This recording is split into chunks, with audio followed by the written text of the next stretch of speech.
Olá, começa agora mais um Sala de Estar e neste ano a Unicruz TV, através do programa Sala de Estar, levou para você, nosso telespectador, mais de 40 programas de entrevistas com os mais variados assuntos. Neste primeiro semestre de 2014, nós falamos sobre planejamento profissional, economia de relação, empreendedorismo, gestão e responsabilidade ambiental, temas que foram do 4º Fórum de Sustentabilidade, evento promovido aqui pela instituição, entre muitos outros.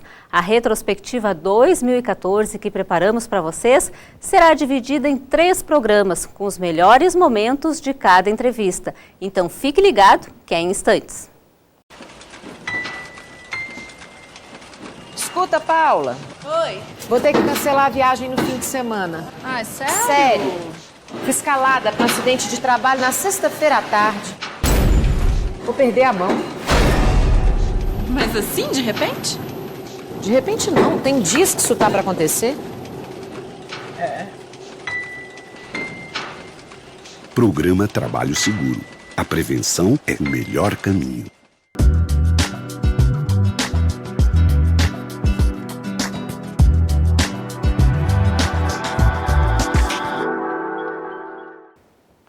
E no primeiro programa de 2014, nós recebemos a psicóloga Silvia Vargas. Ela falou sobre a importância de planejar a vida profissional e aproveitar o começo do ano para fazer esta reflexão. E eu vou começar te perguntando, Silvia, se no começo do ano realmente essa é a hora mais apropriada para a gente rever essas questões da vida profissional? Certamente. Tem todo o efeito psicológico, né? A gente vem de um ano que se encerrou, ano de 2013, encerramos um ciclo e iniciamos outro. Então, certamente esta é a melhor época para a gente poder parar, analisar como foi o ano de 2013, que resultados que a gente conquistou e o que a gente quer para daqui para frente, o que a gente realmente deseja do ano de 2014. Sim. Só que o principal, Luciane, de tudo isso é a gente ter muito claro o que nós queremos, porque a época ela é propícia. Agora a gente precisa realmente decidir o que cada pessoa quer.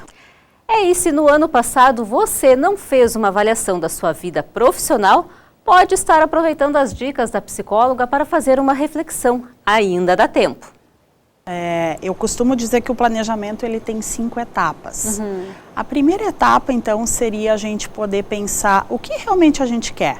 O que é importante na minha vida neste momento e que eu quero efetivamente realizar. Então, por exemplo, né, vamos pensar sempre nesses 2 aspectos, vida pessoal e vida profissional. Vida pessoal seria o quê? Eu quero ter mais tempo com a minha família, eu quero poder viajar mais, eu quero poder fazer mais cursos, eu quero ter mais tempo para leituras, né? Isso pensando na nossa vida pessoal. Pensando no aspecto profissional, qual é o cargo que eu tenho hoje, né? Digamos assim, pensando no âmbito profissional que eu realizo, o que eu quero galgar nessa minha carreira profissional. E bom, que caminhos eu preciso então, né, trilhar para chegar lá? Cursos a gente pode pensar, né, no aspecto profissional. Eu preciso pensar quem são as pessoas que eu preciso estar me relacionando para daqui a pouco ganhar toda uma bagagem, né, de experiência. Em termos de conhecimentos profissionais, o que eu ainda preciso aprender, o que eu ainda preciso desenvolver para realmente chegar naquele objetivo que eu tenho, né, como meta. Esse seria o primeiro passo, Luciane. Então, a gente decidiu o que nós queremos. O segundo passo seria, então, a gente poder detalhar, né, especificamente como que esses objetivos vão acontecer. E aí, aqui tem uma dica bem especial para as pessoas, porque é justamente nesse ponto que a gente se perde. E aí, eu até quero citar aqui um autor do livro aquele que é bastante famoso e conhecido, Pai Rico e Filho Pobre, né? Pai Rico e Filho Pobre. E o que o autor acabou de postar agora na fanpage dele, que 75% das pessoas desistem, né, das promessas de início de ano até o 7º dia. E hoje, Luciane, né, nós estamos no dia 7 de janeiro, aqui conversando sobre esse assunto, então fica essa dica. Né? Não vamos cair nessa de, né, bom, passou todo aquele auê e agora o que a gente faz? Voltar à vida normal, rotineira? Não, vamos realmente levar a sério aquilo que a gente quer. Então, o que a gente precisa fazer? Detalhar especificamente cada um desses objetivos. Se eu quero ter mais tempo com a minha família, como que eu vou organizar isso na minha agenda? Porque uma agenda, ela não vai simplesmente, somente os compromissos profissionais. Numa agenda eu vou colocar qual vai ser o dia, né, da semana que eu vou sair com a família, que eu vou jantar com meu marido, que eu vou passear com os meus sobrinhos. Isso tudo tem que estar esquematizado. É desta forma que a gente se planeja, é desta forma que a gente se organiza. As pessoas têm o hábito de fazer isso na vida profissional, mas Exato. na vida pessoal não, né? E essa é a grande sacada para a gente poder dar conta, né, da nossa vida como um todo. Sim. A gente alinhar o aspecto pessoal com o profissional. Dando um exemplo na carreira, Luciane, de como que a gente então descreve, né, especificamente o que a gente quer. Se eu quero, por exemplo, adquirir um novo conhecimento na minha carreira, eu vou ter que descobrir qual é o curso que eu preciso fazer, onde é que tem esse curso, matrícula, enfim, né? A gente estabeleceu passo a passo. Porque é justamente nesse momento que as pessoas acabam desistindo. Elas pensam no que elas querem, agora, no momento da execução, é que a coisa se esvazia. O terceiro passo, Luciane, seria a questão do acompanhamento. Então, eu decido o que eu quero, eu descrevo detalhadamente como, e aí o acompanhamento é o quê? Até o final de janeiro, o que tem que ter acontecido? Estabelecer metas para que isso Exato. aconteça. A gente chama isso de pequenos marcos, né? Para a gente poder ver assim, opa, as coisas estão acontecendo. Para não chegar lá no final de 2014 a gente olhar para trás e assim, poxa, mas tudo aquilo que eu pensei não aconteceu, né? E, Luciane, tem uma outra pesquisa que foi feita nos Estados Unidos que diz o seguinte, que a gente, né, por exemplo, quando a gente for pensar tudo que a gente quer, eu vou pensar 10 coisas para o ano, por exemplo. Só que a gente precisa daí escolher. E a gente sempre, né, precisa trabalhar apenas com 2 objetivos claros. Então vamos imaginar assim, né, a pessoa pode escolher um objetivo para a vida pessoal e um objetivo para a vida profissional. E começa focando nesses 2, e à medida que a gente vê que a gente está avançando, tu vai lá e elege o outro. É desta forma que a gente consegue, né, ir levando adiante todo aquele nosso planejamento. E a última etapa, Luciane, seria o quê? A verificação dos resultados. Né? Então, assim, eu estou realmente conseguindo, né, ter aquele tempo com a minha família, eu estou atingindo os objetivos que eu me propus para a minha carreira profissional, de buscar mais conhecimento, de buscar mais experiências, eu participei do curso que eu queria. Então, assim, né, a gente ir lá e fazendo os OKs nos nossos objetivos para ir buscando outros. Então, se as pessoas começarem, né, a realmente assim levar isso ao pé da letra, o planejamento acontece. Acontece e dá certo. E ele, né, realmente se realiza. E nós aproveitamos a visita da psicóloga Silvia Vargas para falar de um outro assunto que afeta a vida de todos nós, a economia de relação e a vida contemporânea. Ambos os temas envolvem o uso das tecnologias. Antes da gente começar a falar sobre isso, Silvia, antes da gente conversar, enquanto eu e a Silvia trocávamos alguns e-mails para produzir o programa, né, para vocês aí de casa e ver o que nós íamos falar, a Silvia me disse que era importante a gente falar sobre essas mudanças da vida contemporânea, né? O que vem apresentando na nossa vida que vem trazendo essas mudanças, Silvia? Exato. Luciane, eu preciso voltar um pouquinho no tempo e contextualizar, né, toda essa modificação, toda essa evolução, né, da nossa vida, onde a gente vem, né, de uma era agrícola, onde as pessoas então, né, viviam na terra e toda a riqueza, né, era advinda então dali. Depois a gente evolui para a Revolução Industrial, onde surgem as indústrias, as pessoas trabalham fora, né, e os filhos então começam a ser encaminhados para as escolas, enfim. E hoje o que a gente vê de forma muito maciça e excessiva, que a gente está na era do conhecimento, é cada vez mais pai e mãe trabalhando fora e os filhos, né, ficam por aí. Ou vão ficar com uma babá, ou vão ser encaminhados para uma creche, ou alguém da família vai cuidar, né, dessas pessoas. E o que a gente tem hoje, né, de forma muito, digamos assim, específica para as pessoas, é o acesso à tecnologia. E isso faz com que esse tempo que as pessoas acabam tendo, né, seja focado muito para isso. Então, todo o tempo livre que eu tenho, eu acabo, né, me conectando com o mundo virtual, para mim estar, né, trocando ideias, para mim estar estabelecendo relações com as pessoas, e isso com certeza hoje assim está sendo, né, algo bem marcante, né, desse momento que a gente vem vivendo. E é claro que é importante os pais estarem atentos a isso, porque isso traz, né, uma série de consequências e que tem a ver com todo essa disponibilização da tecnologia dentro das casas, né, das famílias. Existe até uma relação que a gente pode fazer aí, que toda essa grande conexão, né, que as pessoas acabam fazendo com o meio virtual seria, né, assim, um contraponto com aquela necessidade que a gente teria de ter com a natureza, por exemplo.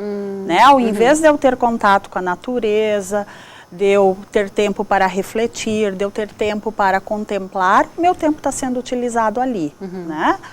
Estando o tempo inteiro conectado, qualquer momento que eu tenho livre na minha rotina de trabalho, pensando como profissional, eu vou lá, faço uma atualização, né, nas redes sociais, então quer dizer, isso está sendo, né, utilizado por algumas pessoas como um vício. Sim. E é esse cuidado, sim, que a gente precisa, né, estar muito atento. E o nosso programa também abriu espaço para falar sobre empreendedorismo. No mês de março, eu conversei com a assessora de comunicação da ACI de Cruz Alta, Luciane Zeidler. Nossa conversa foi sobre o prêmio Mulheres Empreendedoras. Me diz uma coisa, para a gente começar e para o pessoal lá de casa poder entender o que é esse prêmio Mulheres Empreendedoras. Eu sei que ele faz parte do projeto do Sebrae, também integra o projeto do Sebrae, que é Mulheres de Negócio. É isso mesmo? Isso mesmo. Na verdade, né, existe o projeto do Sebrae, que é Prêmio Sebrae Mulheres de Negócios. Então, o Prêmio Sebrae Mulher de Negócios, o objetivo dele é identificar e premiar relatos de histórias de mulheres empreendedoras, né? E que essas histórias sirvam de experiência para outras mulheres também, que visam e buscam o mesmo sonho.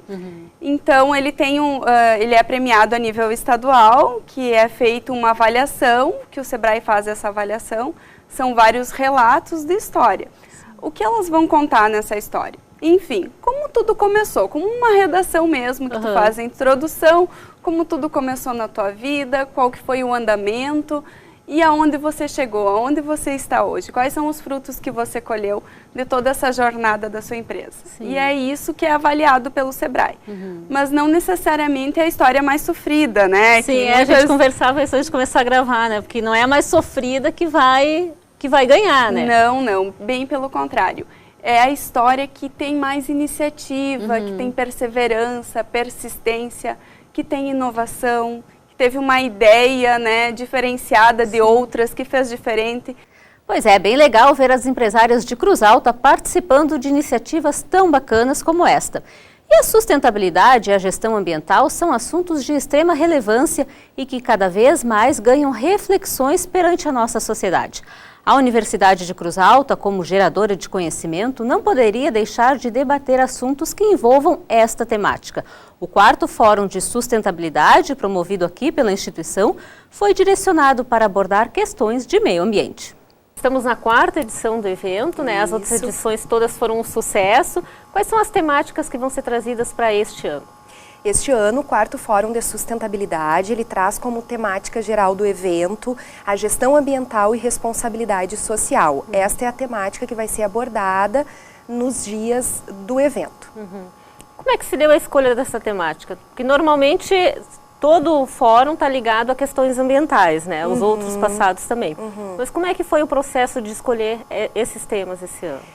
Como nós estamos na 4ª edição do fórum, então essa temática ela está associada às temáticas que a gente já vem abordando nas outras edições, né? E esse ano então se pensou em trabalhar com a gestão ambiental e com a responsabilidade social, que é uma questão aí que está em voga, né, no momento, né, e que está voltada à questão da sustentabilidade, algumas mudanças até legislativas neste aspecto e que levaram então a gente a abordar agora, nesse momento, esta temática. Quando se fala em cidade e consumidor, é um grande número de pessoas circulando o tempo inteiro. Tu acredita que existe uma forma da gente conseguir trabalhar esse tema e despertar, né, nas pessoas e no município que cuidem da sua cidade, que tenham ações sustentáveis, porque por mais que a gente fale nesse assunto, a gente não vê a prática acontecer, né? Não, com certeza, eu acho que vai ser um espaço para isso, um espaço para tentar, né, trazer essa reflexão, apontar exemplos, né, para que isso possam ser adotados nos municípios, né, que às vezes são pequenas atitudes que podem ser feitas e que às vezes não se tem esse conhecimento, né, então esse é o espaço para tentar conversar sobre isso e tentar trazer essas questões para que a gente possa alcançar aí uma consciência sustentável, né. Quem também marcou presença aqui no Sala de Estar foi o diretor de futsal da CAF, Gustavo Bilibil. Nesta conversa, Gustavo fez um resgate histórico do time de futsal e ainda contou sobre a parceria da Unicruz com a atividade esportiva. Me diz uma coisa, Gustavo, eu queria que tu contasse para mim e para o pessoal lá de casa como é que surgiu a ideia de vocês formarem esse time. Esse time é novo, ele começou em 2010, né? Conta um pouquinho para a gente da história da CAF. Bom, a CAF em si, ela foi fundada em 14 de dezembro de 2010, né? Um dia triste para os colorados, né? Que a gente tinha um grupo de colorados também, né? na fundação da CAF. Foi o dia que o Inter perdeu o Mundial lá para o Mazembe. Isso é um pequeno detalhe que não tem muita nós significância. Tivemos que ter muito discernimento, né? Para tocar uma reunião que a maioria dos colorados estavam abalados. Mas isso mostra, né, o quanto a CAF era importante, o quanto nós pensávamos na CAF. E, na realidade, assim, a CAF é um trabalho de alguns anos atrás. Eu sempre trabalhei com escolinha de futebol, muitos anos, 12 anos trabalhando com escolinha de futebol. Disputei em 2009, 2010 o campeonato estadual pelo Guarani, da categoria de base. E chegou num ponto que eu já tinha um grupo de pessoas que nos apoiavam. Até a ideia inicial era levar esse grupo para dentro do Esporte Clube Guarani. Infelizmente, o Guarani, com a situação, né, atual que se encontra, não existia como a gente desenvolver um trabalho. Não havia condições. E aí a gente chegou num denominador comum, que seria interessante nós criarmos um time de futsal, né, profissional, que levasse o nome da nossa cidade para todo o estado. E aí que nós nos reunimos nesta data, 14 de dezembro, e fundamos, né, a CAF, que só nos enche de orgulho. A cada dia que a gente passa nas ruas, vê um torcedor com a camisa da CAF, isso nos emociona até por ter feito algo, né, de concreto e que dá tantas alegrias para toda a cidade aí. Eu acho que um projeto desse porte envolve custos, né? A nossa diretoria, ela é toda composta de pessoas voluntárias, né? Pessoas que não recebem para trabalhar, muitas vezes colocam o seu tempo e um pouco de dinheiro para que esse projeto possa andar. Esses foram os momentos mais difíceis e são até hoje, sem dúvida nenhuma, é a parte financeira. A CAF, ela se mantém com apoio hoje. Hoje não, desde da sua fundação nós tivemos o apoio do Poder Público Municipal e ele se mantém. A cada ano a gente consegue agregar um pouco mais de valor. As empresas locais também são nossas parceiras. E o torcedor, que é o nosso maior patrimônio, que vai lá, colabora com o seu ingresso, colabora nas promoções. Mas sem dúvida a parte financeira é o maior empecilho. E ainda eu acho que uma questão meio que cultural no nosso município, que aqui em Cruz Alta nada pode dar certo, né? Tem que acabar isso. A gente tem um poder de autodestruição muito grande.